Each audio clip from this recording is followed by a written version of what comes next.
खेती से रोजगार बनता था, आज खेती में कमाई नहीं बची। छोटे छोटे जो कारोबार थे, छोटे बिजनेस थे, जो यहाँ के इतने सारे व्यापारी हैं, आप रोजगार बनाते थे, आज आपकी मुश्किलें बढ़ गई हैं। जीएसटी से, नोटबंदी से, ऐसी नीतियों से जिससे आपकी भी कमर टूट रही है, जिससे आप खुद कमा नहीं पा रहे हैं। तो ये जो सरकार है, ये आपके लिए नहीं चल रही है। देखिए, कांग्रेस पार्टी ने इस बार ये बात गहराई से समझी है। हम इस बात को समझे हैं कि पिछले 10 सालों के लिए मेरी बहनें, आपके साथ अन्याय हो रहा है, मेरे भाई, आपके साथ अन्याय हो रहा है, किसानों के साथ अन्याय हो रहा है, नौजवानों के साथ अन्याय हो रहा है, बहनें, आपके साथ अन्याय हो रहा है। हम इस बात को गहराई से समझ रहे हैं। इसीलिए हम चाहते हैं कि हम ऐसी चीजें लाएं इस देश में जो आपको मजबूत बनाएं। जिस तरह से बड़े बड़े उद्योगपतियों के लोन माफ हो रहे हैं, जिस तरह से देश की पूरी संपत्ति इनको दी जा रही है, हवाई अड्डे इनके हो गए हैं, बड़े बड़े कारखाने इनके हो गए हैं, जितने सरकारी थे जहां से रोजगार मिलते थे, बंदरगाह इनके हो गए हैं। हम चाहते हैं कि ये सारी संपत्ति वापस आपके हाथों में आए, क्योंकि बहुत संघर्ष हो गया है और आप झूठों के बहुत शिकार हो गए हैं। आपको सिर्फ झूठ ही झूठ बताया जाता है, सच्चाई आपके सामने रखी ही नहीं जाती। हमारी इच्छा है और हमने ये घोषणा की है कि केंद्र में जो 30 लाख रोजगार खाली पड़े हुए हैं, उन्हें हम भरेंगे। अगर एक नौजवान स्नातक पास होता है और उसको नौकरी नहीं मिल रही है, हम उसको अप्रेंटिसशिप के तौर पे, जैसे जो अमीर लोग होते हैं उनके बच्चे पढ़ाई करते हैं, उसके बाद उनको 1 साल के लिए किसी के में जॉब लगा देते हैं, 1 साल के लिए उनको थोड़ा बहुत पैसा कमा लेते हैं और वो सीख भी लेते हैं। लेकिन गरीबों के लिए ये मौका नहीं मिलता। तो हमने कहा है कि हम आपके लिए ये मौका बनाएंगे। जो बच्चे स्नातक पास हैं उनको 1 लाख रुपए मिलेंगे अप्रेंटिसशिप करने के लिए। जो गिग इकोनॉमी में काम करते हैं, मतलब जो डिलीवरी के होते हैं, डिलीवरी स्कूटर पे डिलीवरी करते हैं या इस तरह के काम करते हैं, उनकी आजकल सामाजिक सुरक्षा नहीं है। हम उनको सामाजिक सुरक्षा देंगे। 5,000 करोड़ का हम एक फंड बनाएंगे जो सिर्फ नौजवानों के लिए होगा। आप ताली बजा रहे हैं, नौजवान हैं, अगर आप एक छोटा सा अपना कारोबार शुरू करना चाहेंगे, एक स्टार्टअप बनाना चाहेंगे, अपना छोटा बिजनेस, तो इस फंड से आपको पैसे मिलेंगे।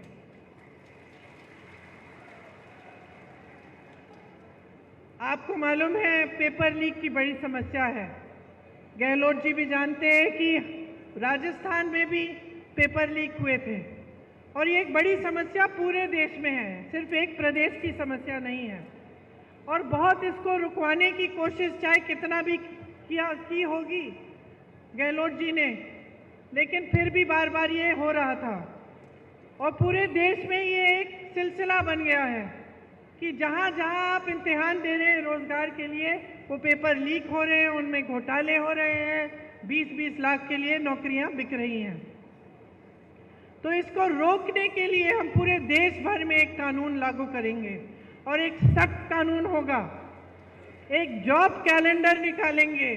जॉब कैलेंडर का मतलब कि जिस दिन आपकी नियुक्ति होगी, जिस दिन आपका एग्जाम होगा, जिस दिन एग्जाम का रिजल्ट आएगा, वो पहले से तय करके जॉब कैलेंडर में आपको पता चलेगा।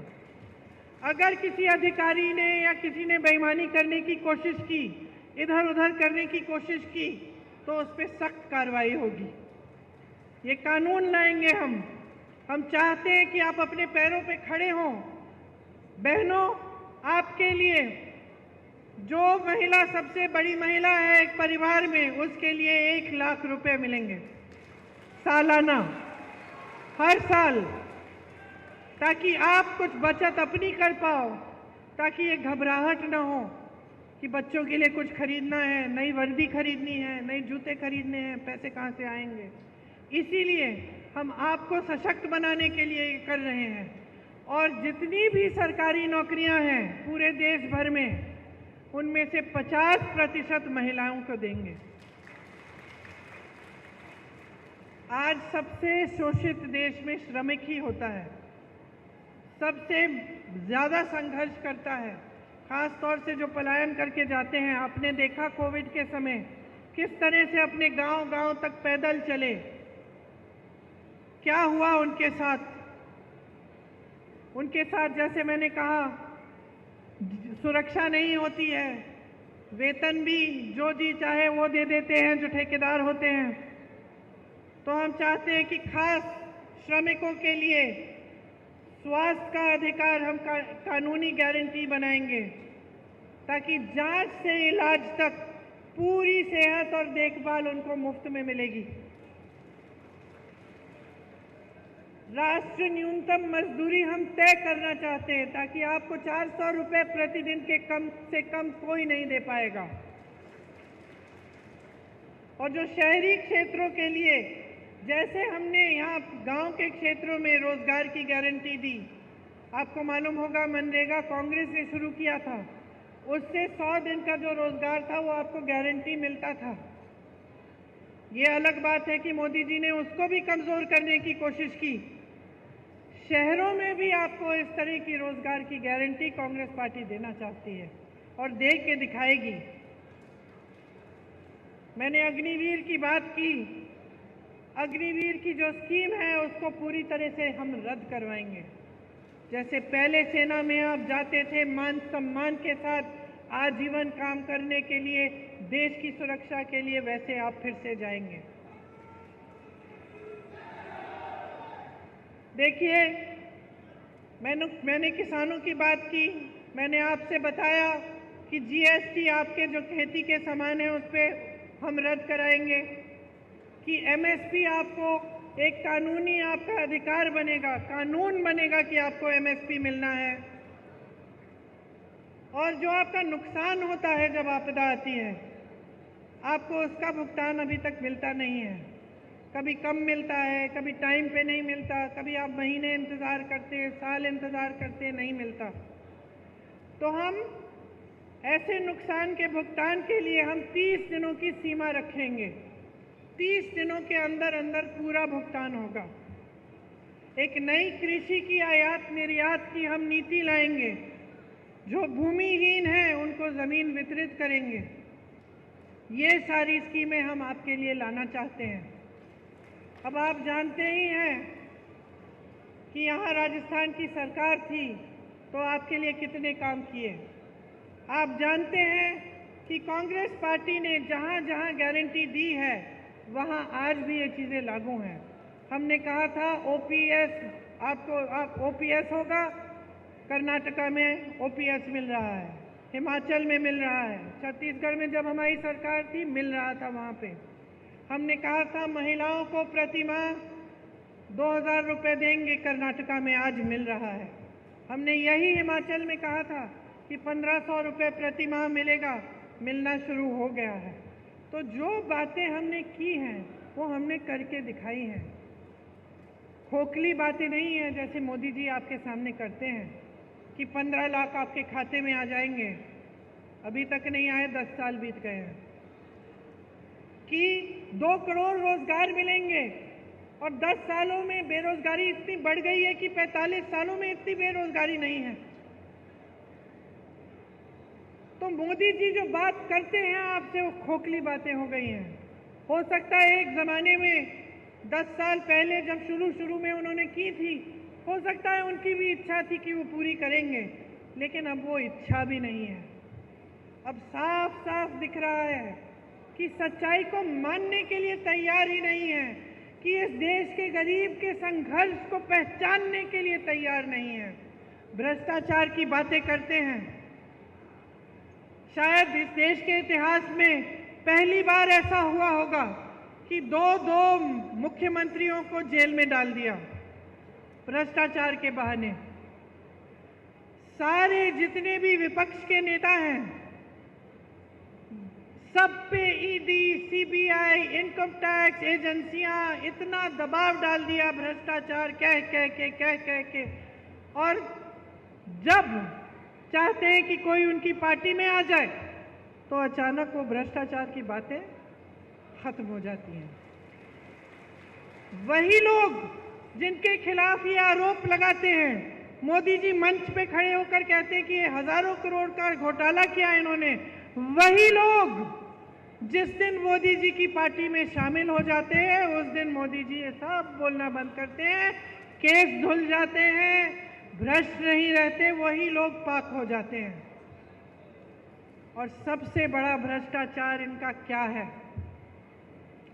सबसे बड़ा भ्रष्टाचार आज सामने आया है जब सुप्रीम कोर्ट ने कहा कि जिसने किसी भी राजनीतिक दल को चंदा दिया है उसकी सूची निकाल के हमें दीजिए। तो क्या हुआ?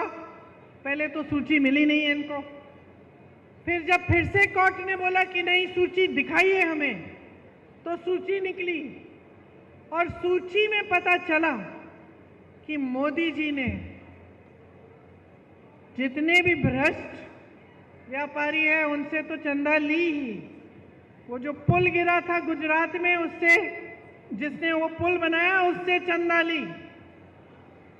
आप सोच सकते हैं कि ये जो कोविड की जो टीका लगा, आपको जो वैक्सीन लगी, उसको लगाने वाले से भी चंदा ली मोदी जी ने। सबसे ज्यादा चंदा मोदी जी ने ली। जो लॉटरी चलाते हैं उनसे भी ली, किसी को नहीं छोड़ा। सबसे या तो सबको ठेका दिया या किसी की पे एजेंसी लगा दी, चंदा ली, एजेंसी हटा दी।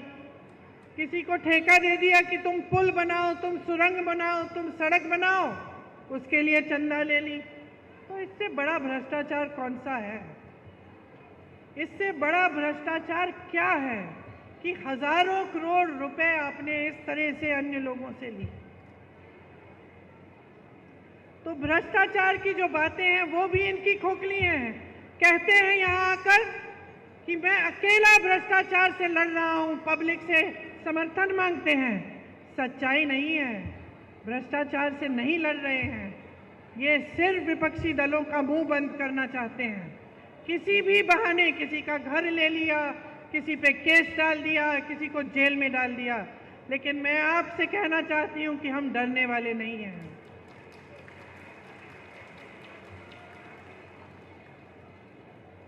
हम डरने वाले नहीं हैं, हम अपने रास्ते से भटकने वाले नहीं हैं। हम आपके लिए लड़ते रहेंगे, आपके लिए काम करते रहेंगे और आपकी सेवा करते रहेंगे। यही हमारा धर्म है और असली धर्म यही होता है। हर नेता का यही धर्म होना चाहिए। धर्म की बहुत बातें सुनते हैं आप, धर्म के नाम पे आपको बहकाया जाता है, लेकिन धर्म के नाम को जो अपनी सत्ता के लिए इस्तेमाल करता है वो धार्मिक नहीं होता है। धार्मिक इंसान वो होता है मेरी बहनें जो सेवा को समझता है, जो अपने पास वाले को, जो भाई बहनों की मदद करता है, जो सच्चाई बोलता है और जो धर्म का इस्तेमाल अपने लिए नहीं लेकिन लोगों की भलाई के लिए करता है। इसीलिए मैं खास आपसे आग्रह करने आई हूँ आज कि इनकी बातों में मत पड़िए। बहुत हो चुका है। आपने 10 साल अपना अनुभव देखा है, आपने संघर्ष किया है। इस बार इस चुनाव में आपका वोट किसी एक नेता को नहीं मिलना चाहिए। आपका वोट अपने ही पक्ष में जाना चाहिए। आपका वोट अपने लिए लगना चाहिए, डलना चाहिए। अपने बारे में सोचिए। 10 साल गुजर गए हैं, आपके बच्चे बड़े हो रहे हैं, आप मेहनत से कमा के उनको पढ़ा रहे हैं, लिखा रहे हैं, रोजगार नहीं मिल रहा है, घोटाले हो रहे हैं, खेती में कमाई नहीं हो रही है, महंगाई बढ़ रही है। क्या 5 साल और आप ये चाहते हैं? आप ऐसी सरकार चाहते हैं जो ऊपर से ऐसे दिखे कि आपको सोने का कोई डब्बा दे रहा है, डब्बा खोला तो कुछ खाली है, सब कुछ खाली है? और खूब प्रचार के साथ ये कहा जा रहा है कि आपको दे रहे हैं, दे रहे हैं, दे रहे हैं। इस गलतफहमी में मत पड़िए। अगर आपको दिया होता तो आज ये आपकी परिस्थिति नहीं होती। अगर आपको सचमुच एक सरकार मिली होती जो आपके हित में काम कर रही होती तो आपकी आज ये परिस्थिति नहीं होती कि आप महंगाई से जूझ रहे हैं, कि आप गरीबी के दलदल में फंसे हुए हैं। आपको इस दलदल से निकलना है तो एक ऐसी सरकार लाइए जो आपके लिए काम करे, जो आपको गरीबी से निकाले। आपको मालूम नहीं होगा कि कांग्रेस की सरकार ने करोड़ों लोगों को गरीबी से निकाला और बीजेपी की ये जो सरकार है वापस उनको गरीबी में ढकेला है। तो आप समझिए इन बातों को गहराई से। मेरी तो यही आग्रह है कि ध्यान से आप हर चीज को समझिए, अपने जीवन को देखिए। तरक्की आई नहीं आई, तरक्की नहीं आई है 10 सालों में तो फिर से ये सरकार मत लाइए, क्योंकि कुछ बदलेगा नहीं। अगर आप बदलाव लाना चाहते हैं, अपने देश को सचमुच आगे बढ़ाना चाहते हैं, तो सबसे पहले आपको खुद आगे बढ़ना पड़ेगा। अगर आप अपने पैरों पे खड़े नहीं होंगे तो ये देश किसी G20 से बड़े बड़े इवेंटों से आगे नहीं बढ़ सकता। इस देश का गरीब जब सक्षम होगा, इस देश का एक एक नौजवान जब अपने पैरों पे खड़ा होगा, जब एक एक महिला पढ़ी लिखी होगी, जब उसको भी रोजगार मिलेगा, जब देश का किसान गर्व से कह पाएगा कि आज मैंने इतना कमाया अपनी खेती से, अपने बच्चों की भूख मिटाई है अपनी खेती से, तभी ये देश सक्षम होगा, तभी ये देश आगे बढ़ पाएगा।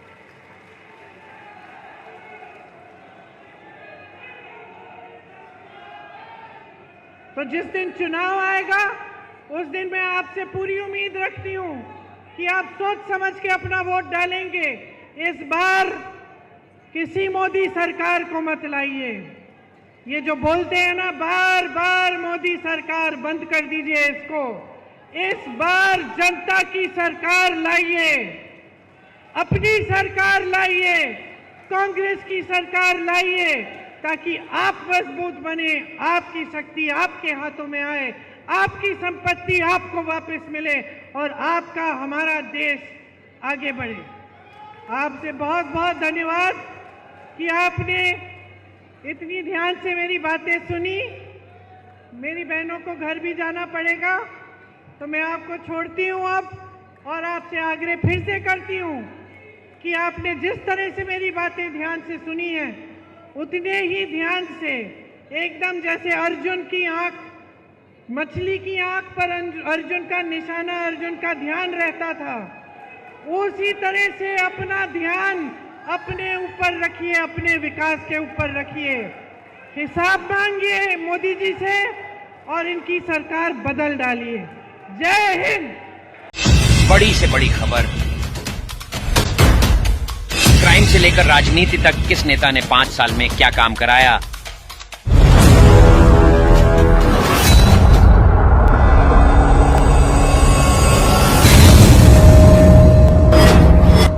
मिलेगी सबसे पहले हर खबर चेंजिंग फ्यूचर न्यूज पर, जो बदलेगा आपका